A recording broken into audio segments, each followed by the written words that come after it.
Camarades, le camarade qui est intervenu avant moi a eu raison de le souligner. En ce moment même, de nombreux collègues voient s'abattre sur eux des retenues sur salaire.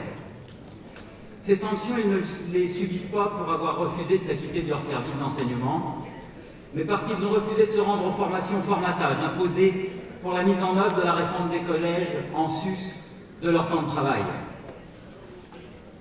Ils ont suivi en cela la consigne donnée par leurs organisations SNES, SNEP, dans le cadre de l'opération Grain de sable. Camarades, vous le savez, il y a 2 ans, lors du débat sur la réécriture de notre statut, le courant Front-Unique s'est placé sur le terrain de la défense des décrets de 1950. Les dirigeants du SNEP, du SNES ont choisi pour leur part de participer à la discussion sur les nouveaux statuts adoptés le 20 août 2014 et de ne pas s'opposer à l'abrogation des décrets de 1950.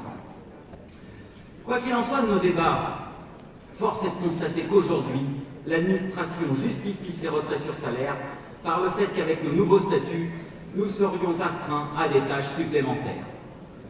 SNPDEN, CFDT, FO, UNSA, le ministère, la DGESCO, tous ont la même lecture de nos nouveaux statuts.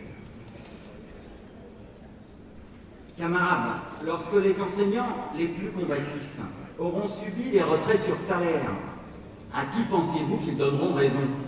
Aux dirigeants de nos syndicats ou à tous les autres? À qui vont-ils en vouloir? Au gouvernement sans doute. Mais la crédibilité du SNES, du SNEP, n'en serait pas moins entamée. Camarades, quelles qu'aient été nos positions antérieures, nous devons constater, parce que le gouvernement brandit les statuts du 20 août 2014 pour nous réprimer, qu'il convient de se débarrasser du texte utilisé par notre adversaire. La responsabilité du SNES, de la FSU, c'est de cesser l'ambiguïté entretenue sur ce point, c'est d'exiger l'abrogation du décret du 20 août 2014. Il faut conclure. Nous demandons donc au congrès de la FSU de retirer son soutien au nouveau statut en se prononçant pour leur abrogation et le retour de fait au décret de 1950 qui ne permettait pas au gouvernement d'imposer la réforme des collèges et les journées de formation. C'est le sens de la motion présentée par son